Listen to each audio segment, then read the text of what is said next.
Welcome to the Lifting the Fog conference. My name is Mickey Huff. I'm an adjunct instructor of history at Berkeley City College, among other places, and was one of the co-organizers of the event here. So I'd like to make some introductory remarks about what we're all doing here today, and of course an overview of all of the day's events. We are getting started here a little bit behind schedule, but we'll be good. We have 4 sessions for the day, so I'm going to get into some details about that, and you're all more than welcome to stay, come back, etc., and there are programs in the hall. So,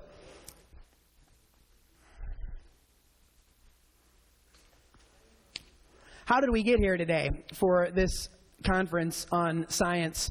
You'll notice that the title of the conference, Lifting the Fog, the Scientific Method Applied to the World Trade Center Destruction.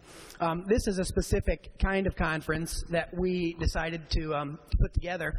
The we is myself, Jim Hoffman, Victoria Ashley, and Dr. Paul Ray, as well as Greg Henricks. And we've been planning the event here since about summer. And we wanted to have, again, a different kind of an event surrounding 9/11 that had more of a focus specifically. And in this case, Jim Hoffman really wanted to focus on science. And we figured that would be an interesting approach. And in fact, when we began planning the event, there were no other major scientific events surrounding 9/11. Since we started planning it, there has been one in Kansas City and another in Boulder, Colorado. And we're very happy here in Berkeley to have what we think is the third conference specifically focusing on science and 9/11. So I'm really happy that you're here this morning. And I'd like to go over a little bit of an overview here of what our schedule will be for the day. This is the morning session that I'll be introducing in a moment, and we have 3 people that are going to be speaking with us today. The first session is on the environmental fallout at Ground Zero and the toxicity of the site where the towers fell, and also about the Environmental Protection Agency cover-up. So we have Jeanette McKinley speaking, who lived right near the towers, who is also a visual artist, and she'll be sharing her experiences with you as well as some slides. We also have the founder of the World Trade Center Environmental Organization, Jenna Orkin, and she will be speaking in detail about the toxicity of Ground Zero. And we also have asbestos litigation attorney from Simmons Cooper Law Firm, Nate Mudd, who is an expert in asbestos cases. And as you probably are all aware, asbestos contamination is not only an extraordinary and serious health risk, but it was in significant abundance at Ground Zero, and among many other toxins. In fact, just a real quick list of some of those toxins.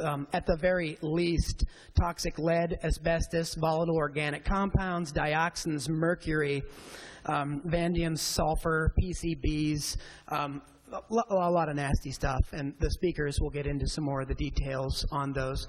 But the first session really focuses on that as a significant public health issue.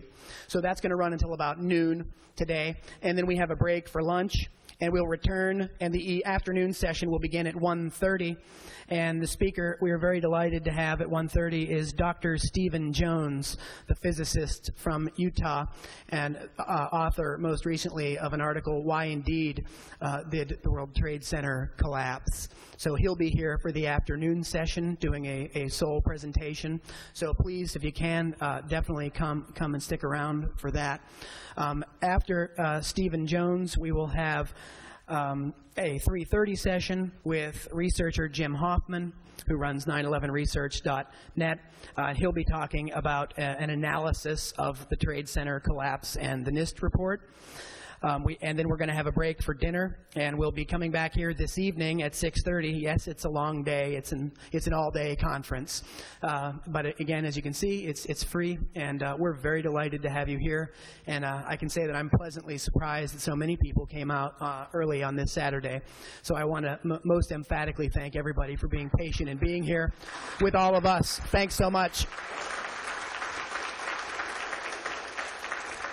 I think it's really important, particularly surrounding this issue of 9/11 and 9/11 research, that we all are here together and that we all support each other wherever we go and whatever events we do, because I think that's an integral component of what we need to do to find the truth on this and expose the cover-ups.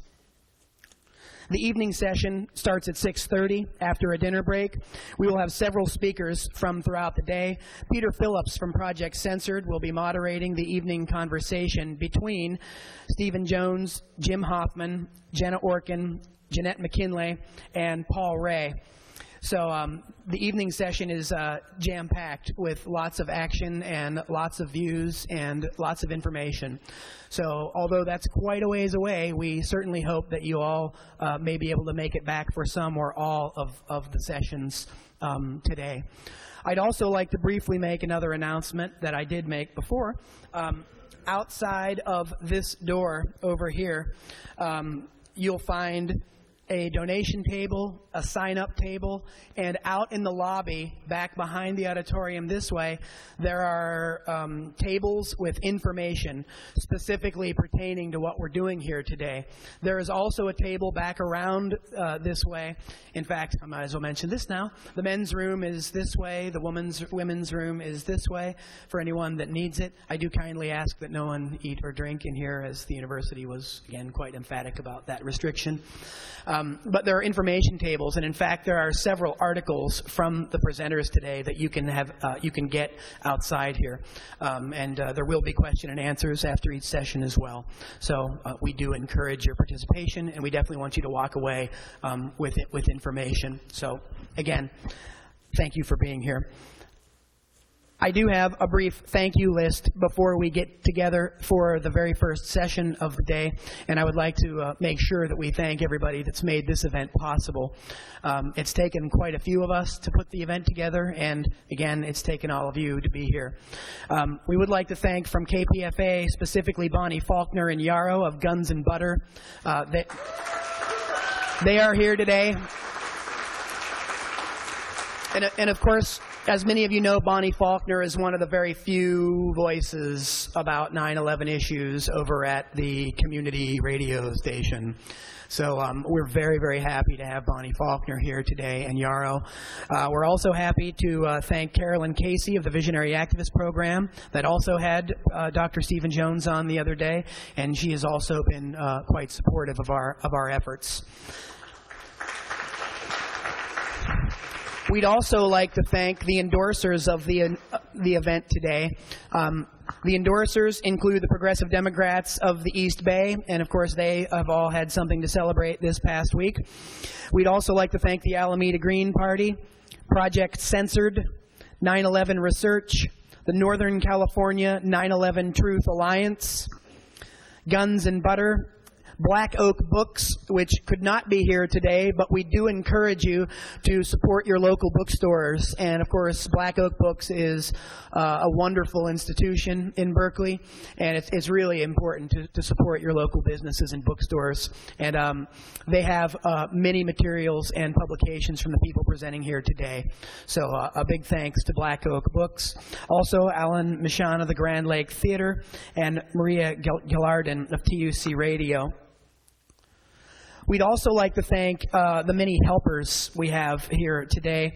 And if I do forget somebody, my apologies in advance, because there have been so many people helping us here today. We'd like to thank Carol Brulé. Thank you. Thank you, Carol. We'd like to thank Brian Good, who was so kind as to run off many copies of the articles of some of the presenters for you today. So a round of applause for Brian. Esteban Myers, Chris Carlisle, Scott Page, Nancy Sneeden, Alan Werner, Kai Middleton. I'd also like to thank my wife, Meg, and I'd like to thank all of my students that are here, and many of them are running around, Colin and Kate and many others. Some of them have been here as early as 7 o'clock today, and quite frankly, we wouldn't have been able to succeed as well as we have so far without them. So Please, a round of applause for also Ken Jenkins and Hamuk and their crew, the videographers. An absolutely amazing group of people that showed up here at 7 a.m. with not much.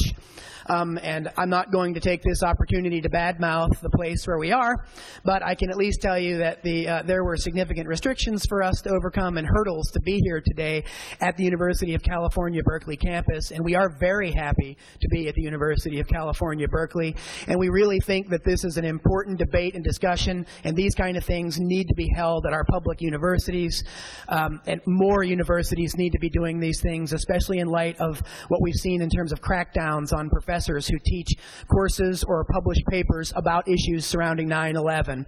So we definitely would like to thank our videographers for all the work that they did, and of course there will be videos of the event coming up here probably within the next month or two that will be available of all of the day's proceedings. So a big thanks to the crew for that. I would also like to thank all of the presenters today at this point for their courage and diligent work in doggedly pursuing the truth, no matter how unpopular that quest may seem to be. It's strange how people are attacked, not even for any temporary conclusions they may have, but they're attacked for merely bothering to ask any questions. And that creates a really hostile climate, particularly on campuses where we'd think it would be where we have free expression. I've taught a course on September 11th and media propaganda for 3 years at several colleges, and it's a really interesting course, and students walk away with a lot of information. But again, I couldn't do it without our presenters here today. So I spend a lot of time introducing my students to people like Stephen Jones and David Ray Griffin and Jim Hoffman and Jenna Orkin and all the rest, Peter Phillips. And it's really good to stir up debate and discussion, and that's what universities are for. And again, that's why we're happy we're here. Also, last but certainly not least, as I said before, I would like to thank all of you here in this room for believing that science and the facts still actually matter. So please give yourselves a big round of applause.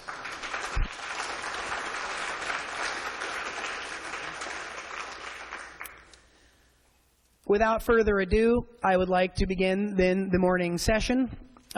This is a session on the environmental fallout surrounding the collapse of the towers.